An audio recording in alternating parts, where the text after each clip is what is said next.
On this week's episode, PlayerUnknown's Battlegrounds selling out the charts, NPD numbers just came in, and the Nintendo Direct is lighting the world on fire. Find out this and more starting right now.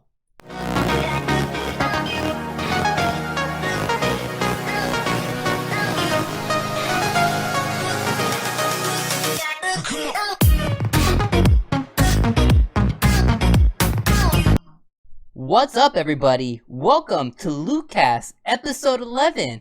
I'm one of your hosts, Dom, and joining me today, I have a brand new face. Not brand new to the game looters, but brand new to your guys' eye holes. Pleasing you, hopefully. I have Cynthia, my other half Mead. What is up? Hi, guys. Thank you so much for having me here in front of the camera. It's going to be fun and interesting to see how I do. Yeah, so if you guys don't know, if you check out our YouTube channel, which hopefully you have, make sure you guys actually right now go ahead and, since I have you here listening to me, go ahead and hit that subscribe button. Do it right now, and make sure to hit the bell to never miss a beat for all things gaming. And Tuesdays at 5 p.m., this podcast launches every single week. We do not miss a beat. We want to bring it out to you guys, so make sure you guys hit that subscribe button and do it right now. But anyways, if you check out our channel, Dom, Colton, we're the primary two, but we have a crew around here. I have a graphic designer, community manager, social media manager, and then the all-around encompassing girl right here. She does a little bit of everything. She does a little bit of the Twitter, a little bit of the YouTubes, comments. You don't know who's replying to you. You got this pretty face commenting back to you right now. You don't even know it, but mainly news editing is kind of what I was kind of going towards there. So news and gaming reviews, let's plays. If you guys have checked out our Friday the 13th let's play, you've heard the screams of this lovely lady before. So we're gonna, if you haven't, please don't forget to go watch them. Exactly, go do that right now. Actually hit that button. There it is, right up there. Go ahead and hit that for Friday the 13th content, and you get to hear her in there. That's one of the game looters. But anyways, like I was saying, we're glad to have you officially aboard on video, so these people know who you are. And we look forward to hearing your voice on your reviews and let's plays and walkthroughs and stuff like that, right? Yeah, well, thank you so much again. And she's also been joining the game looters at PSX 2017, so make sure you guys are there. If you don't know already, tickets are on sale right now. They're about $60. Go ahead and pick up your tickets. Do it right now. But anyways, let's get right into the show. So this week we have 8 news items. We have a great show lined up with 8 different news items. So like I said on the top of the show, PUBG selling out the charts. So news item number 1. So a tweet just came out from PlayerUnknown himself. So what he tweeted out was 10 million sold. He said, never did I think we would reach such a number. Thank you all for continuing to support at PlayerUnknown Battlegrounds, right? So he said love to all the supporters out there. So I want to touch base on this because this is a big number. PlayerUnknown Battlegrounds isn't even out yet, really. It's in early access. Yeah. It's not even on consoles yet. It's coming out this fall, maybe. They're kind of really sketchy about the date.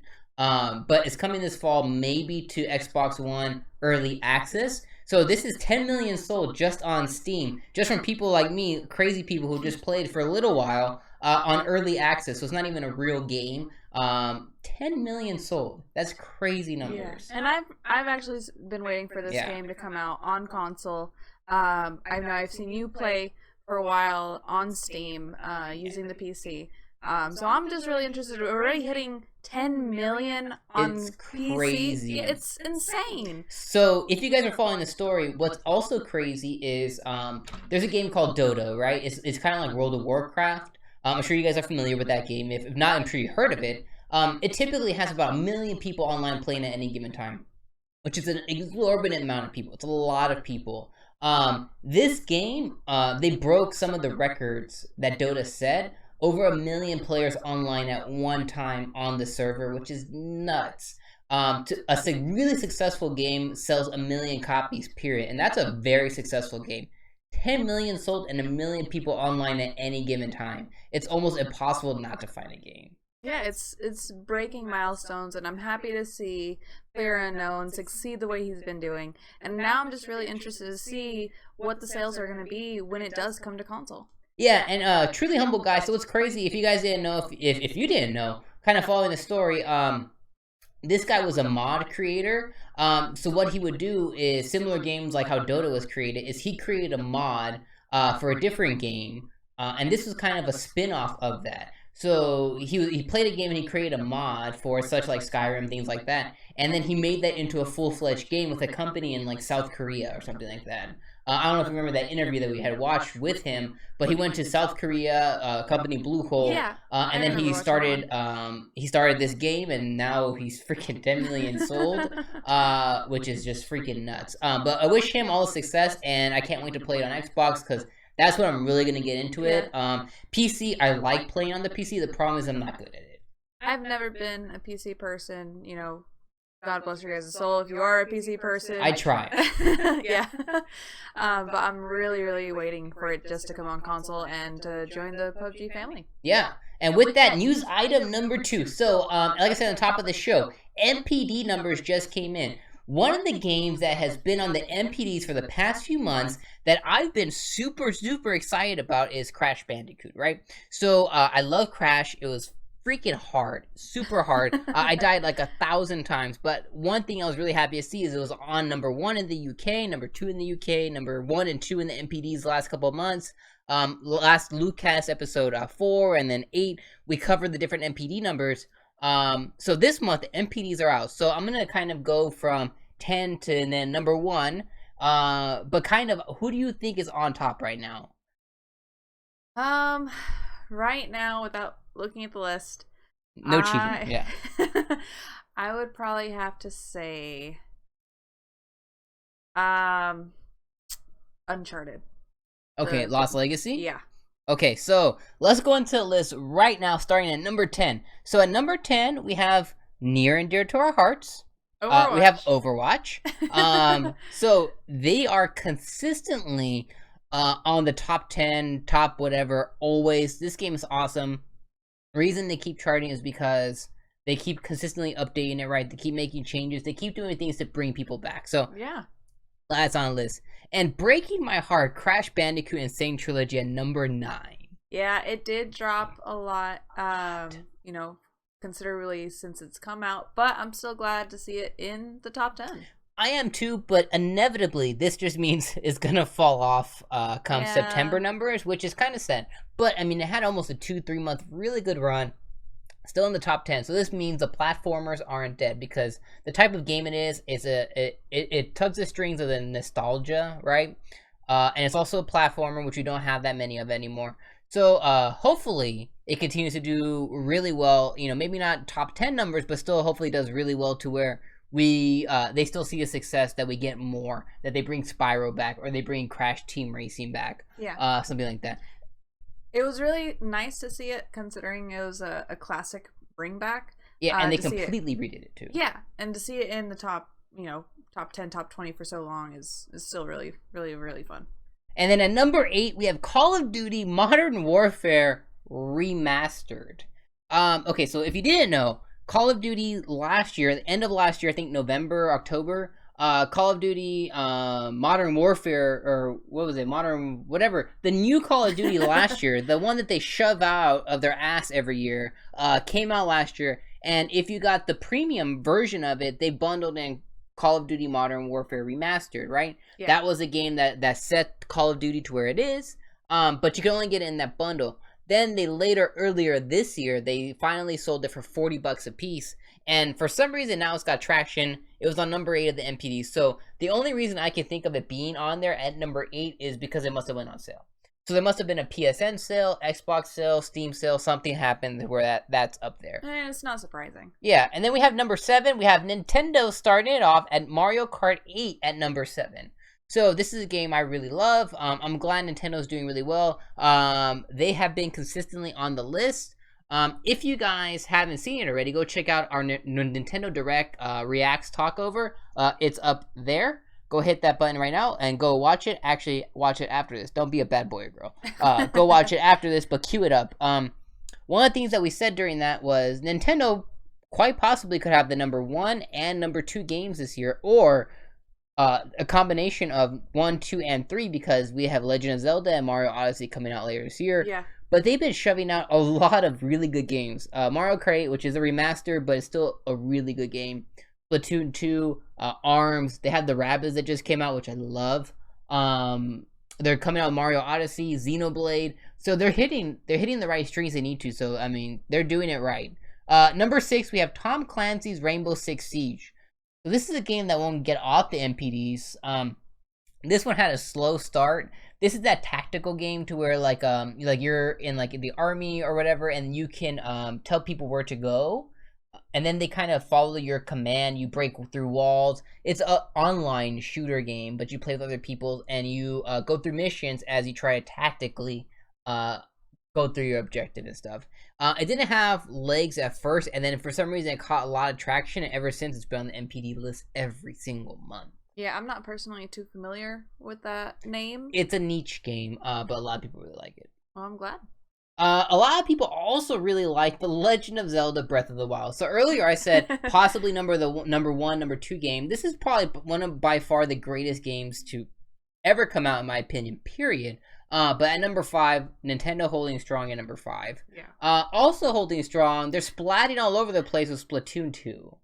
So, awesome game.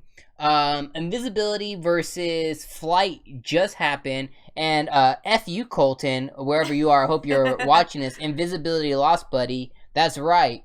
Flight took off and hit it home because they won. The next one, which is Japan only, which I'm sad about, is like McDonald's McNuggets versus fries or something like that. Or a shake. They're getting something special. Go check it out. Yeah. Or if you know what it is, put it in the comments down below.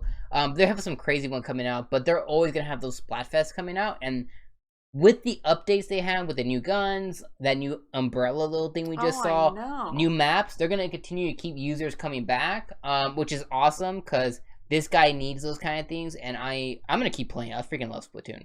And then yeah, because I was never one for Splatoon, but with the updates that are coming out, I might jump in. Right, once you get that Switch, that little Mario Odyssey special bundle Switch. Yeah, Switch again. You need to check out the Nintendo Direct to see the bundle that they released for Mario Odyssey. It was up there. If you missed it, you should have queued it up. You should have. And then at number 3. We have Uncharted Lost Legacy. Oh, it wasn't number 1, but I was close. Not number 1. Number 3. So, I don't want to get off of this too quick. So make sure you guys, bad boys and girls, be good boys and girls. Cue this up also right here. My Uncharted Lost Legacy review. I freaking loved this game. I'm not an Uncharted fan. I didn't even finish 4, but Lost Legacy, loved it. I loved every minute of it. I loved the characters. I loved the characterization. I love the banter in between Chloe and Nadine. Nadine, I thought she could have been a little bit more, but Chloe really hit it out the park. This game was awesome. I know you saw me play, and I think you even played a little bit. I actually didn't. Those of you that didn't know, I just had a baby, so he's been playing most of the video games, while of course I've been trying to recover. Yeah, and Colton has yet to bring the Game Looters version copy of Uncharted back to the studio, so therefore you're gonna have to wait longer. Yeah. Thanks, but Colton. Awesome game. If you haven't checked it out, guys, it's like $40. It's a must buy. If you own a PlayStation, go get this game. Do it right now. And if you're not sure, go look at my review. Please do that. Number 2, Grand Theft Auto 5. So this game will not get off the list. I asked you guys before, do it right now. In the comments down below, why are you, I'm talking to you over there, why are you buying Grand Theft Auto 5? This game is like 4 years old. If you don't own it already, like, why are you buying it in 2017? Grand Theft Auto Online? I don't know. Hopefully it comes out on the Switch. Probably not. This game won't get off the list. It's actually higher on the list this month than it was the past few months. But number 2, Grand Theft Auto 5. Yeah, and I don't think it's gonna go anywhere anytime soon. It's just gonna keep selling because they just keep launching DLC. They keep updating the game. It alive. Yeah, that's what people want. They do a very good job of that, and people love the games as services.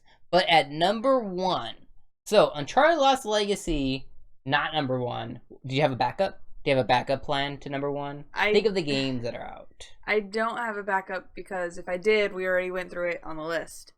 But looking at it, I am actually kind of surprised what did fall at number 1. So number 1, guys. So they always say this game comes out, and once this game comes out, that's the start of the video game season into the fall and Christmas.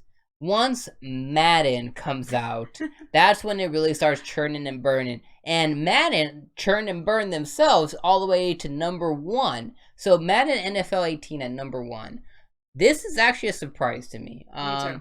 Sports game sales. I know people love games. People love sports games. People love games too. People love sports games, but it's very rarely number 1. 2K series has done it a couple of times here and there throughout the year, scattered depending if they have sales and stuff.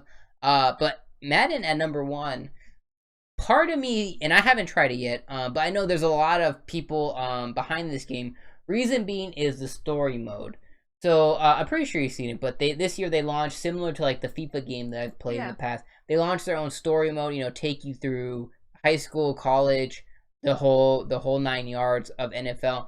And a lot of people have been promoting this game because of that extra feature. They're saying it's one of the better Madden games. If you played it, put it down in the comments down below and tell us, hey, Game Looters, you guys need to play this game, and then maybe I'll jump on.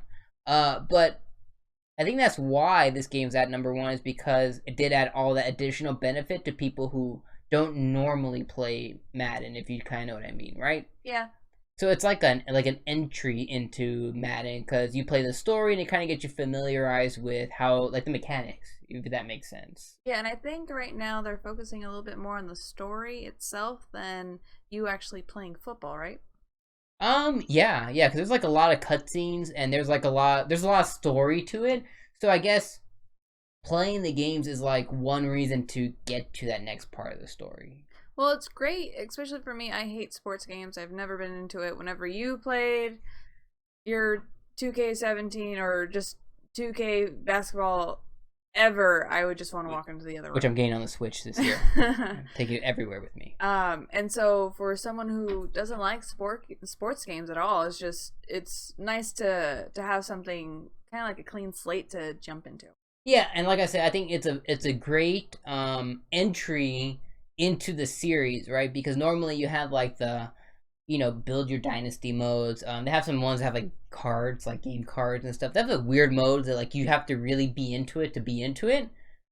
This, you can treat it like any other like a Halo or like a Gears, to where it's just a story. You just play the story and that's it, and that's good enough for your money. You know what I mean? Yeah. So I think that's pretty cool. But speaking about taking money out your pocket, Nintendo. So that's pretty much all Nintendo wants to do, is take money out your pocket, but they don't want to put enough of their inventory in stores and online for you to actually do it. But with all that being said, it's such a hot commodity right now that if it does go on the store shelf, somebody is yanking it right off, because it just beat Xbox and PlayStation again in August. So this is like the second month in a row that, one, there's been more Switches in stock. Tell us down below if that's true or not, because, I mean... Have you been able to get your hands on we one? don't see them in stores. Thankfully, we have one in Game Looter Yellow, which we love. But, we know that there's still a scarcity out there for it. But anyways, the Nintendo Switch was August's best-selling hardware platform, the NPD analyst Matt Piscatella said. So this is what he said, guys. So he said, the Nintendo Switch has been the best-selling platform in 4 of the 6 months since launching in March 2017. So that's crazy. The last 6 months, they've captured 4 of them. What that tells me is, A, Nintendo, I don't care if these guys over at Apple are taking your screens. I'm sure there's other parts of the world that you can make glass. Make more stock happen and you'll make more money. The more stock you have, the more things that I can find. It's just going to be better for people out there. And god damn it, the SNES Classic, please do something about that. You guys are saying it's going to be inventory. People don't trust you guys because you have such a bad record. Just do something about the inventory stuff. But anyways, best-selling console in August. Surprised? A little bit, considering the scarcity of it. How are they outselling Xbox and PlayStation if people can't get their hands on it? Like, where are these numbers coming from? So, if you guys haven't already, there's one guy that we follow on Twitter. Freaking awesome dude. His name's Wario64. So, Wario, however you want to say it, 64. Go follow him right now if you haven't. We follow him like crazy. Anyways, the reason I mention this guy is he's awesome at tweeting out when Nintendo Switches are available in the UK, in Japan, USA, Best Buys, Walmart's, GameStops, whatever it is. Amazon. He's freaking on it like instantly. That's good. Instantly. So go follow him if you're interested in getting your hands on a Switch if you haven't already, because when they come in stock online, they're gonna be gone. He's gonna know about it and they're gonna be gone. So follow him, like do it right now. But anyway, staying on the subject of Nintendo, we have our fourth news item. So the Nintendo Direct just happened. We covered it. Again, like I said, go up here. Click now and queue it up if you haven't already, you naughty boy, you naughty girl. Go queue that up right now. But they mentioned a couple games, Doom and Wolfenstein. So two big AAA Bethesda games, right? Same people that gave us Skyrim, same people gave us Elder Scrolls. They're finally supporting the Switch more than just porting their 2011-2012 game over to the Switch. Yeah. With two new games. Well, one's a rehash because it came out like last year, Doom. But then Wolfenstein's brand new, which is awesome. It's going to come out late. It says 2018, but the point is it's still coming. If you were excited about playing Skyrim on the Switch, which I kind of was, I'm duly disappointed. There's not going to be any mod support. No, and that absolutely broke my heart. I'm definitely one who's put like hundreds of hours into Skyrim. What was it on? What console was it? I believe the Xbox One. Yeah, and the fact that I didn't do it for any of the achievements, I instantly downloaded all these mods to it just so that way I can see what it was all about, and I fell in love with it. And now they're taking that away from me. And so I'm really disappointed. So hopefully this is kind of like a temporary thing, and hopefully they do bring the capability of adding mods to it later, because that is definitely what's going to open up so many doors, because I think it takes away the enjoyment for all those people that create the mods for other people to test out and play with. Yeah, and really it just comes down to Nintendo not playing nice sometimes because they're afraid of children getting their hand on different content and stuff, you know. And I don't know if that's the reason behind them not getting mods, or maybe the Switch is just not powerful enough to handle it because it does take a lot of memory and stuff. But if it is them trying to protect kids, it's an M-rated game, right? Yeah. Any M-rated game, they shouldn't have their hands on it regardless. So that shouldn't be it. So maybe it's just a limitation of the system, or maybe it's Bethesda's agreement. I mean, I really don't know. But really, I think mods make Skyrim more fun. They need to figure that out, because playing vanilla Skyrim doesn't really sound all that fun. Granted, you can do it as Zelda-ish, or as Link. I apologize. You can do it as, you know, as like in Link attire. But that's not a mod. But it's not really a mod, you know, unless they announce some crazy amiibo support to where you tap the you know, they tap the wolf amiibo and he comes up, or you know, you tap Metroid and you get some weird armor. Yeah, some Samus armor or something. I mean, maybe, right? But unless they announce that power weapon, that'd be pretty awesome. Yeah, but let's say announce that, I don't know. But they do need to address that, because that kind of sounds boo. Yeah, just a little bit. And like I said, it broke my heart. So please add mods. Yeah, so with that being said, the fifth news item. So staying on Bethesda, we have Doom. So here's one thing that I found on NeoGAF that I thought was really interesting for you guys. So I'm gonna read it to you. But it was like from an interview from Engadget, right? So from Bethesda to Engadget. So Bethesda told Engadget that the Switch port of Doom will have all of the updates and DLC released for the original game, except for Snap Map Level Editor. So this is like the level editor to where you can create different maps, share with your friends, invite them to play, put it online, people can download it, you can have like a match on there, all that fun stuff, right? Yeah.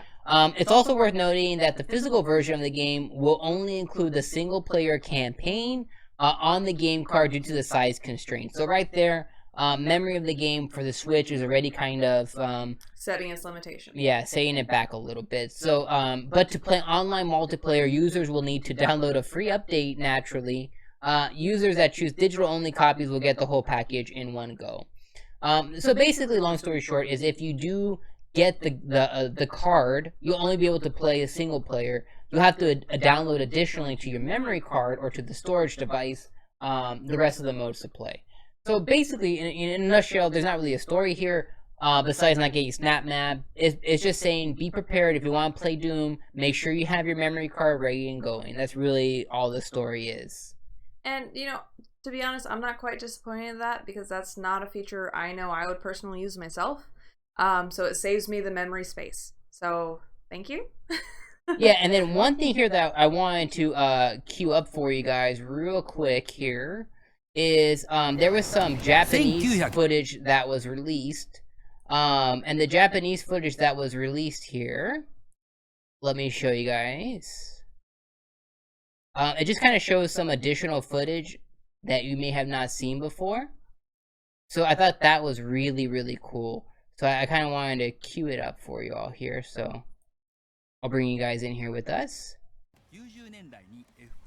So go ahead real quick and check this out. So this is in-game footage on the Nintendo Switch from the Japanese Direct. So this is Doom running on the Nintendo Switch. So you can see this little guy, the Switch right here is super powerful. Well, not super powerful. It's more powerful than last gen hardware, enough to produce these kind of images. So I thought this was super duper cool. Just kind of give us a little insight into what we can expect realistically from Doom on the Nintendo Switch. So I thought that was really cool. And then they go into Wolfenstein as well. But they don't really show us too much here. It's really I wanted to show you guys that. So that's what you guys can expect on the Nintendo Switch as far as what Doom's gonna look like. And I thought that was super interesting. So I wanted to play that for you guys so you guys can see what that's gonna look like for you guys on the Switch, which I think it looks really good. Now I played through Doom on the Xbox, maybe PlayStation or something. It looked fantastic. I'm excited to play it again on the Switch because I can take it anywhere. But anyways, staying on Nintendo, the last piece of news here that I thought was kind of funky. They will not let the 2DS, 3DS line family die. So in the Nintendo Direct, they announced again. I'm queuing it up right there. They announced a lot of different 3DS games that they're still supporting through 2018. So they're not letting this thing die, but they're still releasing more versions of the 2DS XL. In one particular, super cute, but it's not even a 3DS XL. They're releasing a Pokeball Edition 2DS along with a Orange Sherbet 2DS. Yeah. And to be honest, I would have loved it a lot more if the Pokemon one was at least done for the 3DS. Because, of course, we're all about the Pokemon. And the design is super cute. Here it is for you guys right now. I'm queuing it up for you. But why for the 2DS? Why? I'm sorry, but I was totally disappointed when the 2DS came out. I felt like Nintendo was totally taking like 2 steps backwards. It already felt that the 3DS, yes, it has a great lifespan, and I want to see it continue. I don't want to see it die off like you do, because I say Nintendo kill it. I love the 3DS. I've put so many hours into it, not only in my first pregnancy, but my second one as well. And so I love it. It's a little piece of me that I want to see continue grow, or at least just continue its lifespan. But the 2DS, I believe, was just unnecessary. And like you said, it's Nintendo just wanting to take money out of your pocket. Exactly. And they're trying to do it twice, because they're also giving us this orange sherbet looking 2DS XL as well. So not only are they trying to shove 2DS XLs down our throat, they're trying to do it in a couple of different colors here, which I thought was pretty was pretty interesting. So that's kind of what you guys can expect out of the 2DS XL line. I don't know who these are for. I mean, if your original 3DS broke, maybe jump in a 2DS, but I don't really know why, because you can get a 3DS XL, which has all of the functions. There's no reason to get a 2DS XL, unless it's just money, but the money you're going to have to spend to get a version of the 2DS XL like this is far greater than what it's worth just to get 3DS XL. I would just pick up a 3DS XL used if that was the case, personally, if that was me. Well, me personally, you're the one for the 3DS or the 3D content. You love turning on your 3D and playing the games like that. Oh, and there's a game I'm gonna turn on my 3D real soon. Actually, maybe tonight. Yeah. More to come on that one. But me personally, I never turn on the 3D function because it gives me a headache, and I can care less for it. But I still had to get a 3DS. It's just what was out. You know, the 2DS, of course, wasn't an option then. Thank God. Yes. We wouldn't have gotten one anyways, to be honest. But the fact that you have the availability to turn the function on or off, you have everything set. So why did Nintendo have to just make a 2DS just with no button? I mean, honestly, it's just to have one last hurrah with the content that they were still planning on delivering is my thought process on it, right? There's 50, 60, 80 million 3DSs out there, right? So they're still conscious of how many are out in the wild, and they want to get even more out in the wild before they do cut the lines with it and just move on to Nintendo Switch. But the thing right now is people are hungry for the Switch, so that means if Nintendo could produce the stock correctly for the Switch, they wouldn't just be at 4 or 5 million sold. They'd probably be at 10 million sold. Then they would get all that software over to the Switch. So maybe what I'm thinking is because of stock restraints, they have to push more 3DS so that they can still make their money and then invest more here. I don't know. Nintendo, I wish you would tell us, but I mean, realistically, we just want more Switch content, and this is the opposite of that. But anyways, if you guys were looking for a brand new 2DS XL, get the Pokemon one. Here it is, right? Unless you love, ice cream sherbet. We don't love ice cream sherbet. No. So anyways, like I said earlier, so turning the 3DS on, one game that I'm turning my 3DS on, it's actually on right now, is Metroid Samus Returns. Yes. So there's not much news other than we're going to be reviewing it real soon. So make sure to stay tuned in our channel, youtube.com/thegameleaders. Go ahead and hit that subscribe button right now and hit the bell to not miss a beat for all things Metroid Samus Returns. Thank you guys so much for doing that. But anyways, I have a review coming out real soon, probably in the next few days. Stay tuned for that. But I wanted to go over real quick kind of how it's doing. So there is some channels out there that are already releasing their thoughts on it as far as reviews, some of the big ones. But I wanted to give you guys the overall Metacritic and then just kind of go over a couple different opinions from some of the main sources out there. And that's kind of what I'll do just so you guys can see kind of how it's already doing. And then once I experience it, I'll let you guys know, and then you guys can make sure to tune in for that. See if we agree or if we have totally different opinions. Yeah, so with that being said, right now on Metacritic, it's an 88. So an 88 is really good. So that's almost 9 out of 10, essentially, right? So its Metacritic goes up to 100 points, right? Right now, IGN, so our friends over at IGN, gave it an 8.5. So this is what they said. I'll just read like a little snippet here. I'll tell you the best part. So aside from a few minor tweaks and new look, Metroid Samus Returns doesn't do anything new to the series, and that's probably for the best. Metroid has made a few wrong turns since the Metroid Prime trilogy, with subpar spin-offs like Federation Force, disappointing games like Other M, leaving fans like myself, not me, this guy who IGN, blah blah blah blah. Gameplay still looks and feels like Metroid if it feels even better. So it doesn't sound like they're too much of a fan. What they're basically saying is it's more Metroid if you like Metroid. And it's great for what's coming out. Yeah, he's basically just saying, oh, well, here's more of it. Scrolling through, looks like Press Start gave it 9 out of 10. GameSpot gave it 9 out of 10. Polygon gave it 9 out of 10. So GameSpot, these guys are a little up and down sometimes, but I'll say I'm not a total fan of how they review games. But their scores on the games are more in line with the game looters, if that makes sense. Yeah. So when I listen to their review, I try to do it with a glass half full kind of thing, open eye. I try not to pass judgment on it because I'm just not a fan of the way they review games, to be 100% honest. There's a couple people out there that I do kind of relate more with, but their scores are typically on point. So anyway, they give it 9 out of 10, so they say Samus Returns is both a return to form and a look to potential for future 2D Metroid games. Where combat plays an even bigger role and exploration involves clever thinking rather than persistent guessing, fans get more than they bargained for, and everyone else gets an excellent 2D action game, one of the most captivating, capable video game heroes around. So, they're a little more loving towards the Metroid series, but I was really glad to see they gave it 9 out of 10. Polygon, like I said, gave it 9 out of 10. Games Reactor gave it 8 out of 10. Easy Allies 4 out of 5. 4.5 out of 5. What are you guys doing out there? 0.5 out of 5. If it's 5, go 1 to 5, guys. Yeah. So overall, I mean, it's about a 9. A 9. Some people, 10. Nintendo Life gave it 10 out of 10. That's good. This is that one crazy guy at Nintendo Life there, I'm assuming.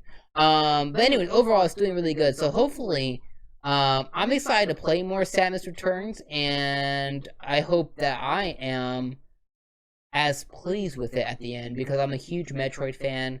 The 2D Metroids, I'm not as big of a fan. Metroid Prime was my first Metroid experience, which is over there on my lovely GameCube collection. And I thought it was one of the best games I've ever played. It's beautiful, it's captivating. They get the story elements right. They get the way that they kind of sprinkle your weapons and how you slowly upgrade and progress, and you really feel more powerful. And by the end, you feel like a total badass. They did it so right, so I'm so hungry for Metroid Prime 4. Please get it right, Nintendo. But I'm really excited to play this because it's 2D, 3DS game, and I know it's very Super Metroid-ish. So I'm just excited to play. Yeah. To play Metroid, and I know you're gonna play, which is super surprising. Yeah, I've never really played Metroid before, but it's definitely something that's caught my eye. So they're doing something right for me to want to play it. They're doing something right. So with that, the 8th and final news item for you guys. Overwatch. Yeah. More Overwatch. So, real quick, if you're a crazy person, you don't have Overwatch, if you don't have Tracer, D.Va, Winston, all them crazy fellas in your life, from the 22nd to the 25th this month, so the following weekend, you guys can play for the whole weekend for free. Download it on PC, Xbox One, or PlayStation 4, whatever you own. If you don't own any of those three, I don't know why you're listening to this podcast, because you're not really into that games that much, because you need to step up your game and get into the new age, 2017, guys. Overwatch, 22nd to the 25th of September. Go play. This game is awesome. Yeah, and definitely for two people that are constantly playing at least daily. If we're not playing Every daily, day. we're not doing it right. I'm excited to see that Overwatch 1 continues to be doing so well. But that they're giving back to the community, and they're like, hey, for you guys that aren't playing our game, why don't you jump into it and see, why we're so big. Speaking about things being big, I'm just kidding. Yeah, Overwatch. So, with the news being said, I just want to talk about what we're playing right now. So, playing Overwatch, like she just said. Yeah. So, we play Overwatch almost every day. I 100% play it every single day. If I don't play a match, I start to, wig out. I get, a little itch going on. I have to play at least one match of Overwatch every day. I've renewed even more so my love in Overwatch because I started playing Junkrat for whatever reason. Yes. I've been playing a ton of Junkrat. I've been playing Season 6 as Junkrat. This is my first season that I have not played Mei, except for Season 1, which I played D.Va for a little while. Since then, I've only played Mei. So I'm playing Junkrat in Season 6, and I'm doing okay. I'm in gold. Follow my Twitch, twitch.tv/thegamelooters. So follow the Game Looters Twitch TV channel, but follow me on there because I'm putting up the road to platinum on the PC. So if you don't know, I'm doing this crazy thing on twitch.tv/thegamelooters to where I play one with a controller like a freaking crazy person on the PC. I know I'm outclassed, it's fine. But two, I am slowly ranking up right now to get into comp on the PC with the controller. Once I do that, the road to plat is starting. So my crazy ass is going to be trying to get into platinum on the PC with the controller. Go check out twitch.tv/thegamelooters. Do it right now. Go ahead and follow us on there. We throw up all kinds of content on there all the time. So that's what I'm playing. I'm also playing Destiny 2. Yep. So that's a big topic to us right now. I have my Destiny shirt on. You don't see a review on our channel yet right now. I have yet to piece it together. I have yet to finish it, but I have yet to form a real opinion on it. I'm about light level 9, 10. I think you're almost 10 now. Yeah, I'm at like that light level right now. I know I think you cap around 20, something like that. Like again, I don't know everything that has to do with Destiny, so you guys don't have a review yet. But once I get to light level at least 20, I think I'll have a better feel and grasp on how I feel about the game. And then at that time, I will put a review out for you guys. But until then, I'm gonna refrain from talking about like my definitive feel on the game, but how I feel so far. So overall, I'm happy with the game, but it hasn't really captured me. What I mean is, like, I'm not itching to go play Destiny. I played maybe 15 hours of Destiny, Vanilla Destiny 1, because I never played any of the DLC. And I kind of have the same feels, right? It's a cool shooter. It's a little repetitive. You can customize stuff. One of the things that was really disappointing in this game is the character creator was the same, to my knowledge. I mean, I don't really remember Destiny too much, but what I do remember is creating my character. It's virtually the same. I don't know if they changed anything. If they did, put it in the comments below, because I'm not 100%. If it's not the same, it feels the same to where it's limited. I would have liked to put more, I don't know, more me on my character. And even though I think I did make her fancy and unique, I also would have liked it to be more customizable. Yeah, like to mess with my face, to put my nose in, my cheeks in, just different things, right? I'm an alien. Let me be whoever I want to be, right? So that was kind of what I was disappointed in. This whole controversy right now with shaders. I know you've been hearing a lot about that. Yeah. The whole shaders thing, to where right now the shaders are in loot boxes. If you don't know what they are, shaders basically are just, you can customize the colors on your weapons, your cloaks, your masks, your skins, your armor, all that stuff, right? When you use a shader, you can only use it on one piece of your armor, right? So you can only use it on your mask, on your gun. And then it's use it or lose it. Once you use it, that's it. So let's say you put a yellow shader on your gun, and then tomorrow you want a red shader. Well, the yellow shader is gone once you change it to red. Now you don't get another color until you get your loot box. When you open the loot box, you get it's a random drop like everything else, but you get shaders. But it's a use it and lose it kind of thing. So it really sucks. So I haven't personally dealt with it once. I've only gotten one shader, I think, so far, and I was like, yep, blue. That's my color now. That's the only one I gotten. I don't really find it as big a deal, but to people who are really into Destiny, much like I am into Overwatch, I know you can spend a lot of money on loot boxes and shaders. Like colors, once you earn them, should never go away. Especially if you earn pink. Especially if you're investing real world money into it.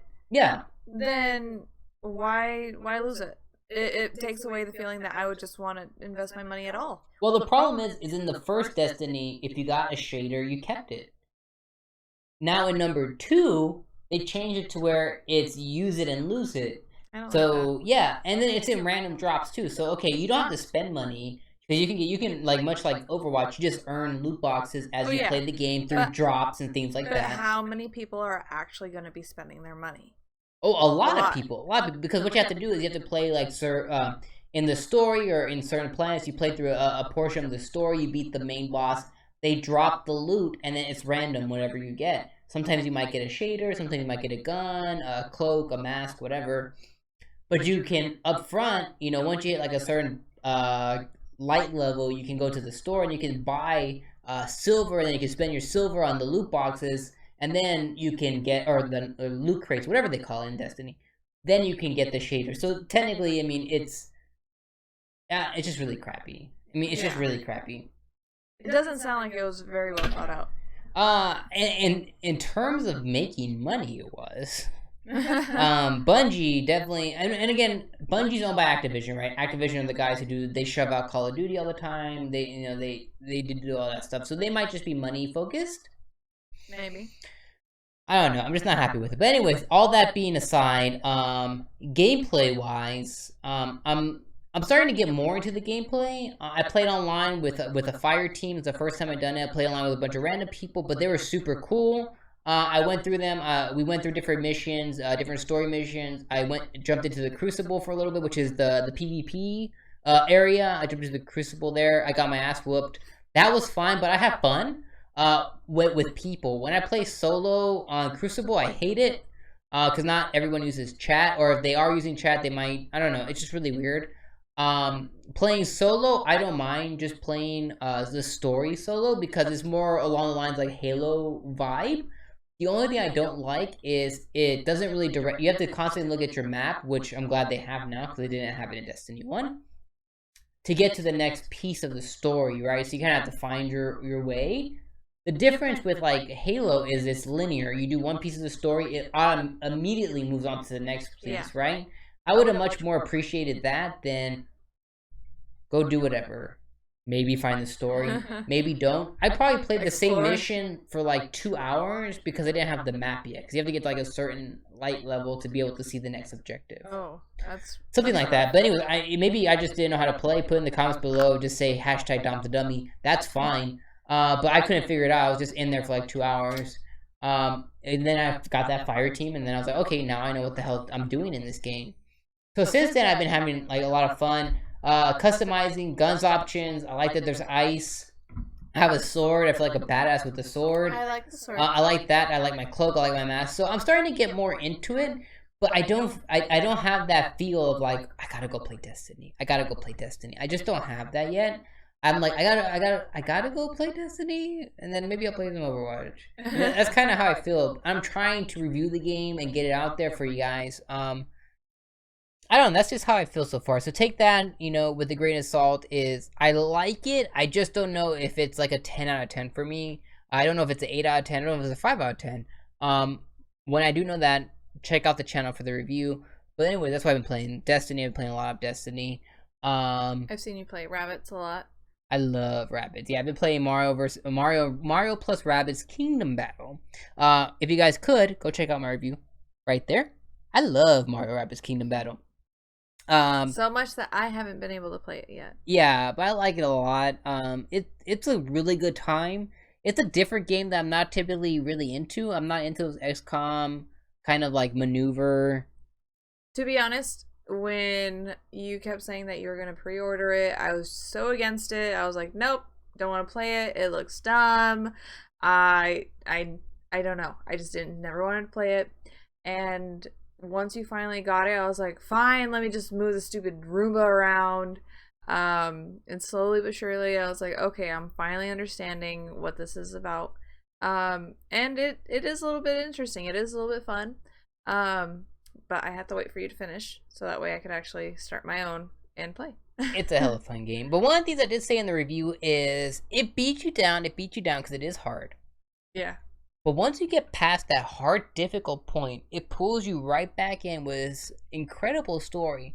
Because every rabid boss or mid-boss is some crazy contraption, rabid mixture, mushroom kingdom thing that it poops out for you. You got from Donkey Kong to this weird icy Eddie guy. I'm not gonna spoil it. Yeah. But you got all kinds of different ones in there. But it keeps pulling you back with excellent stories. So Mario Rabbids, if you guys haven't already, 1, go check out that review. But 2, play Mario Rabbids if you have the Switch. Also, Nintendo, playing Splatoon 2. Again, like I said, Flight Risk and Invisibility. That was fun. I'm still playing it because they just added some new weapons. And there's some new stuff on the Nintendo shop online that I want to get. When is the map coming out?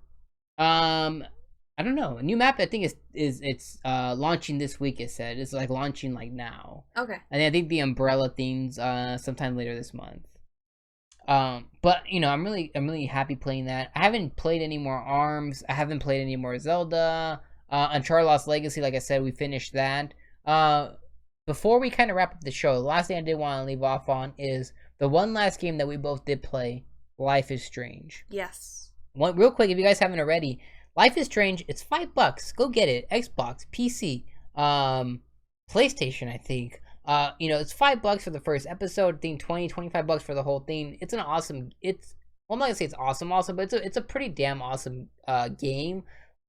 For what we've played, it was interesting. It was fun. Exactly. So go check out the review right now of the Life is Strange Before the Storm. But what you play? What did you think of the game overall? It's different, right? It is really different.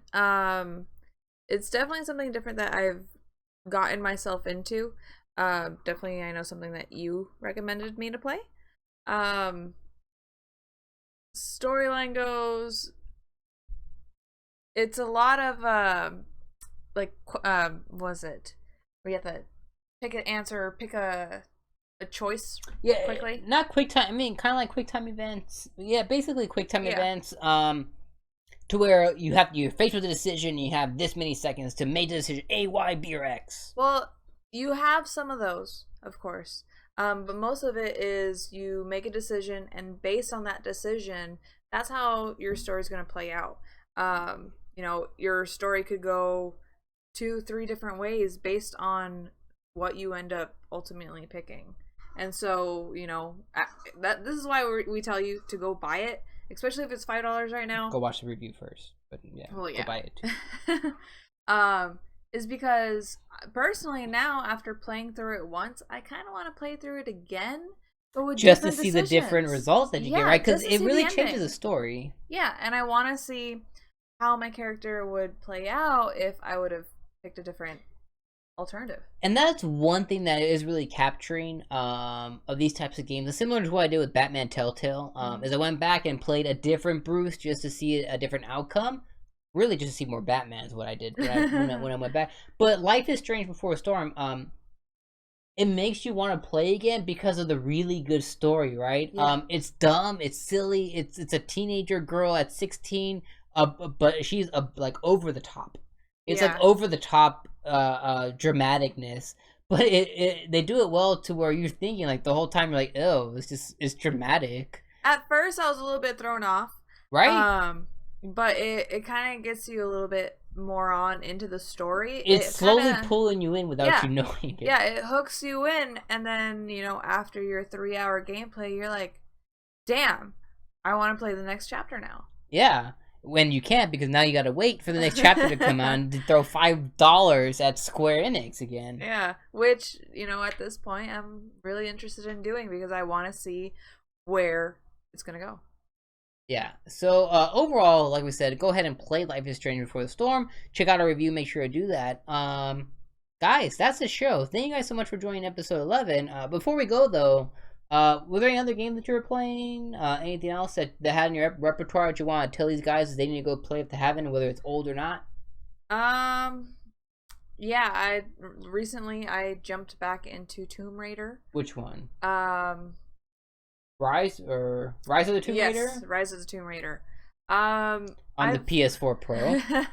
Looks beautiful in 4K. I've always been one to kind of just love puzzle pieces. I kind of got hooked into it when I was playing Uncharted 4. Yeah. Uncharted 4 was actually the first of the Uncharted I ever played, and I absolutely loved it. I knew we had the Tomb Raider 20th anniversary edition that we had for Rise of the Tomb Raider. Yeah, because we waited for the PlayStation 4 version to come out. We didn't play it on the Xbox because, it looks 4K? It looks freaking fantastic. Yeah, 4K. But HDR, all that stuff.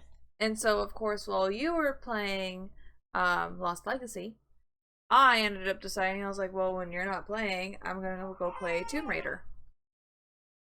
And so it's just it was just a really nice thing just to jump back into something different, even though it's something old. I have finished playing the storyline, and to be honest, you can kind of see it coming. Of course, it's an old game, so any spoilers, sorry. But it does leave you wanting more. And because of it's just so vast, which is good because they're making another one. We do know that already. Yes. But even though I finished the story mode, I'm going to pop it back in and finish it up because unlike you, I'm definitely one to get all the achievements. So I'm not worried about all the trophies and trophy hunting and achievement hunting, all that nonsense. Well, it's not more of the trophies that I do it for. It's more of the little knickknacks and little things that you gotta finding all the collectibles. Yeah. I have the notes for that too. Yeah, no, you don't. That's something.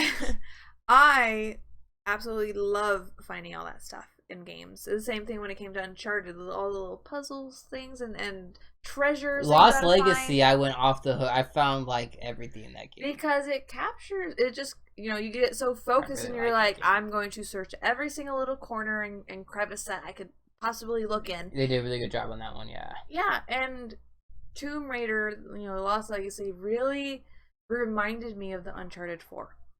And that's why I just love doing it. Like I said, even though I finished the story mode, I still have to go back in and get all my little knickknacks. So with all that being said, I'm going to ask you one last question to wrap up the show.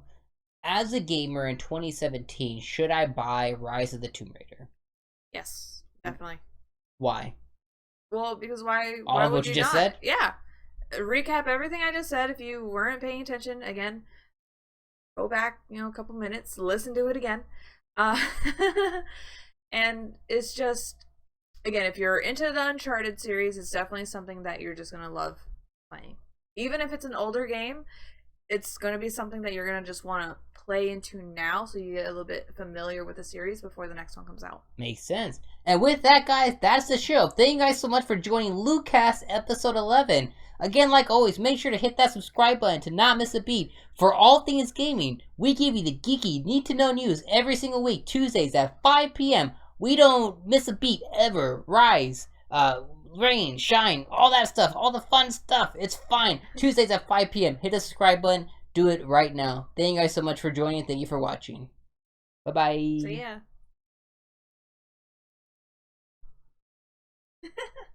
I wonder if you'll hear him in the background.